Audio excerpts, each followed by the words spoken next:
(2년) 전쯤 일입니다. 당시 저는 강의 자료를 찾아볼 겸 웹서핑을 하다가 한 엄마의 글을 보고 너무 놀랐습니다.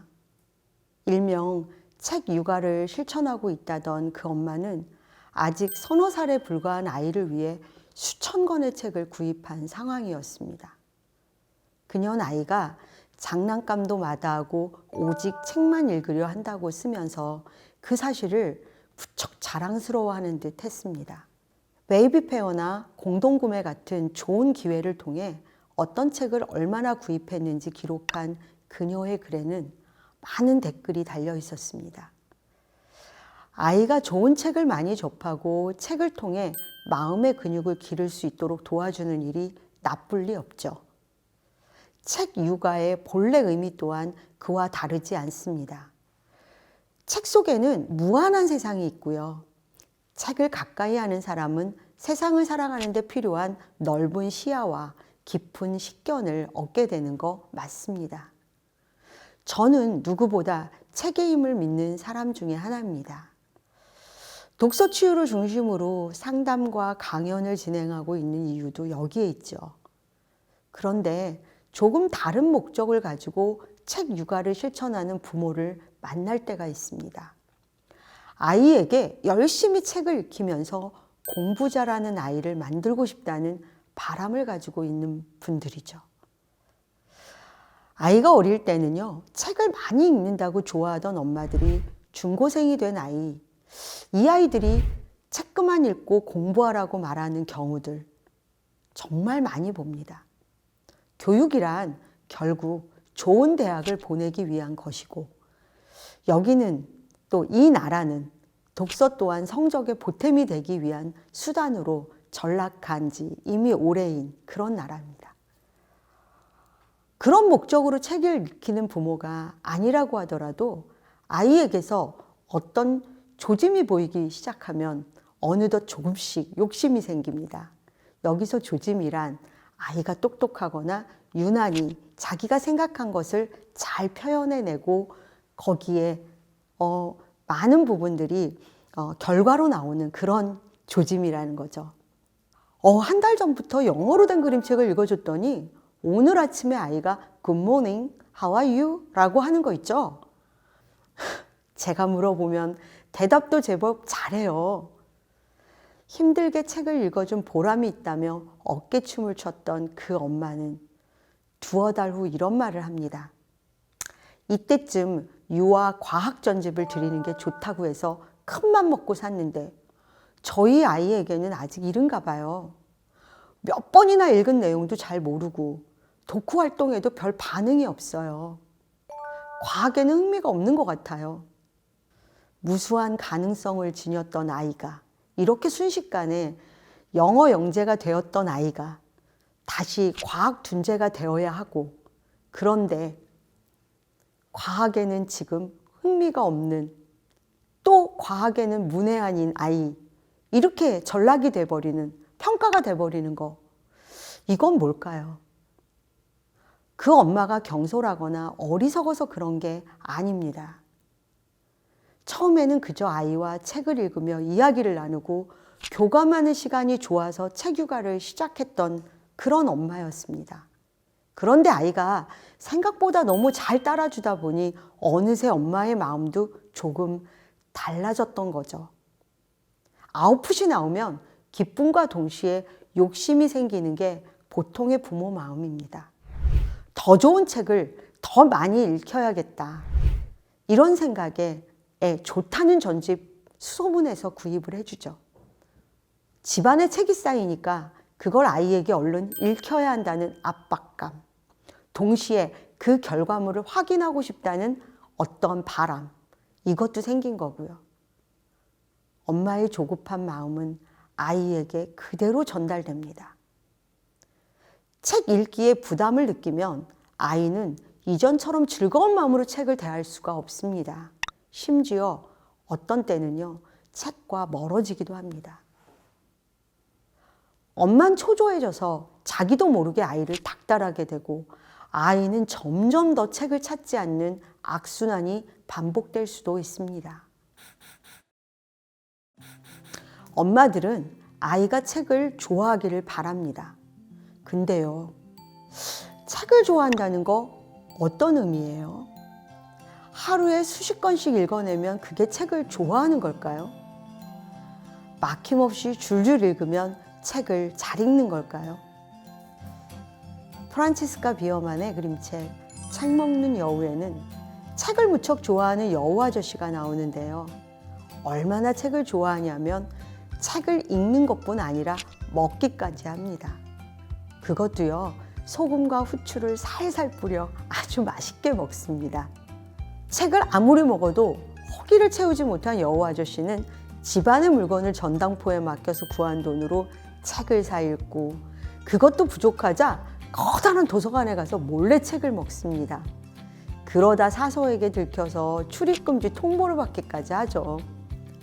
가진 건 없고 먹을 것 없고 그랬던 여우 아저씨는요, 길거리에서 구할 수 있는 광고지나 공짜 신문을 먹으며 버팁니다. 아무거나 먹으니 어떨까요? 탈이 날 수밖에요. 몰골이 형편없어진 여우 아저씨는 밤마다 두꺼운 책을 먹는 꿈을 꾸다가 동네 서점으로 가서 강도짓을 하기에 이릅니다. 가방 가득 채워온 책을 맛나게 먹은 것도 잠시, 여우 아저씨는 금세 붙잡혀서 감옥에 갇힙니다. 여우 아저씨에게 내려진 벌, 독서 절대 금지. 여우 아저씨는요, 좌절했지만 교도관 빛나리 씨에게 부탁해 종이와 연필을 얻죠. 책이 없으면 직접 써서 먹겠다는 근사한 아이디어를 떠올린 겁니다. 여우 아저씨는 밤이고 낮이고 쉬지 않고 엄청난 분량의 글을 써냅니다. 첫 번째 독자라고 할 수 있는 빛나리 씨의 제안에 따라 그 글을 책으로 출간하기도 하고요. 그리하여 여우 아저씨의 소설은 베스트셀러가 되었으며 그 업적을 인정받아 감옥에서도 풀려나게 되죠. 이 책은 처음부터 끝까지 기발하고 유쾌합니다. 그동안 어마어마하게 많은 책을 먹어치운 여우 아저씨가 신들린 듯 소설을 써내려가는 장면에서는 저도 덩달아 신이 날 정도였으니까요. 책 먹는 여우에서 책을 먹는다는 단어는 책을 읽는다는 의미로 우리는 해석해 볼 수 있습니다. 주인공 여우 아저씨가 책에 소금과 후추를 뿌려 먹는 행위, 이거는 자신만의 시선과 해석을 통해 책을 자기 것으로 만들고 소화시키는 과정이라고 해석할 수 있죠. 혹시 아이의 책에 엄마가 원하는 양념을 뿌리고 있지는 않나요? 저는 이 책을 소개하면서 엄마들에게 이렇게 묻고 싶습니다. 우리 아이는 왜 책을 싫어할까? 생각하기 이전에 아이가 책을 좋아할 수 있게끔 혹시 나는 환경을 마련해 줬나? 이 아이가 책을 거부하게 만들 만큼 또 나는 어떤 행동을 하지 않았나 생각해 봐야 합니다. 아이들은 여우 아저씨처럼 맛나게 책을 읽고 싶은데 엄마가 자신의 입맛에 맞춰 독서를 강요한 건 아닐까? 교수님, 이쯤 읽으면 뭔가 결과가 있어야 하는데 왜 우리 아이는 결과가 나오지 않을까요? 이렇게 말하는 엄마. 이런 마음으로 아이에게 책을 권했다면 그 마음 아이에게 들킨 거 아닐까요? 좋아하는 일은요, 굳이 시키지 않아도 아이들이 하게 돼 있어요. 저는 책 읽는 것도 그렇다고 봅니다. 독서가 정말 재미있다면 여우 아저씨가 그러했듯 어떤 방법을 써서라도 읽었을 거예요. 하지만 독서가 특정한 성과를 내기 위한 수단이 되고 의무가 되고 이게 어떤 좋은 성적을 내기 위한 그러한 중간 역할 내지는 그런 방편이 된다면 이건 아이에게 하기 싫은 일이 되어버리죠. 그래서 굳이 책을 읽어야 하는 상황에는 그나마 좋아하는 책을 고르게 되고 편독 습관도 생기게 되는 겁니다. 좋다는 책을 다 읽혔는데 도무지 효과가 없다고 말하기 전에 아이가 정말 즐거운 마음으로 책을 읽었는지 그걸 살펴볼 일입니다. 경쟁하듯 책을 사들이기만 하진 않았나? 아이가 읽은 책의 양에만 신경 쓰지는 않았나? 어느 일이나 마찬가지지만 아이에게 책을 읽어주는 데 있어서도 초심이 중요합니다. 아이가 책을 통해 무엇을 얻기를 바랐는지 엄마들에게 물어보면 이런 대답이 나오죠. 지식도 지식이지만 지혜를 얻었으면 했어요. 내면의 힘을 기르길 바랐어요. 그냥 책을 좋아했으면 그럼 좋겠어요. 간접적으로나마 많은 걸 경험하고 느꼈으면 좋겠어요. 이 말들이 정말 모두 진심이라면 아이의 독서량에 집착할 필요 없습니다. 책만으로는 그런 것들을 얻을 수 없기 때문입니다. 책을 읽는 것도 좋지만 직접 세상을 마주하고 사람들과 부대끼는 시간 또한 더할 나위 없이 중요합니다. 그러면서 보고, 듣고, 생각하고 느끼는 이 모든 것들이 아이에게 중요하고 아이의 자산이 될 테니까 말입니다. 책을 좋아하는 아이가 되어야지 책만 좋아하는 아이가 되어서도 안 됩니다. 아이가 하루 종일 책장에 코를 박고 있다고 해서 무조건 뿌듯하게 여길 일이 아닙니다. 아이가 살아가야 하는 곳은 다른 사람으로 가득한 세상 속이고요. 아이들은 책을 읽으며 산소와 태양에 대한 지식을 쌓기 전에 시원한 바람을 마시고 따뜻한 햇살을 느껴야 합니다. 만일 아이가 책 읽기를 싫어한다면 자꾸 읽으라고 강요하는 대신 독서를 놀이로 인식하게끔 도와주는 게 좋습니다. 책을 펴기 싫어한다면 책으로 기찻길을 만들고 집을 지으며 함께 놀아도 좋죠. 책을 장난감처럼 여기게 되면 거부감도 줄어들게 됩니다. 또 한 가지 중요한 점은 엄마도 책을 좋아해야 한다는 겁니다. 이렇게 얘기하면 저는 책을 못 읽겠어요. 노력하는데 잘 안 돼요 하는 엄마들이 있습니다. 하지만 어른이라고 해서 반드시 어려운 책을 읽거나 많은 책을 읽어야 하는 건 아닙니다. 우선 아이의 책을 함께 읽는 것만으로도 충분하고요. 어린아이들은 엄마와 무언가를 함께 하는 것만으로도 기쁨을 느끼기 때문입니다.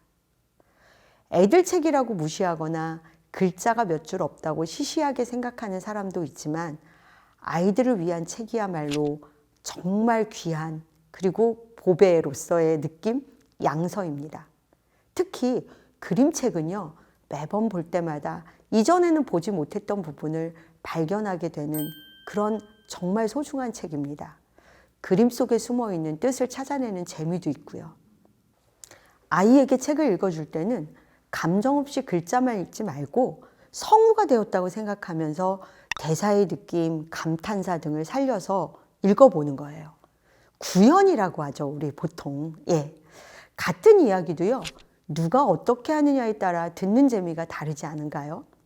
그것처럼 책을 많이 읽는다고 해서 꼭 남보다 한글을 빨리 떼고 영어를 잘하게 되는 건 아니잖아요. 아웃풋 없다고 한탄하는 엄마들에게 저는 다시 한번 강조해서 말씀드리고 싶습니다. 책만으로 부모가 아이에게 바라는 걸 얻을 수는 없다고. 하지만 아이가 진정한 의미의 독서를 하고 있다면 분명 그 증가는 언젠가 드러날 거라고 말입니다. 중학생이나 고등학생 때가 아니라 그 아이가 인생을 살아가는 내내 어느 곳에서 그 진가가 나올 것 기대하면서 지금 바로 아이를 너무 재촉하는 어리석은 범하지 않았으면 좋겠습니다.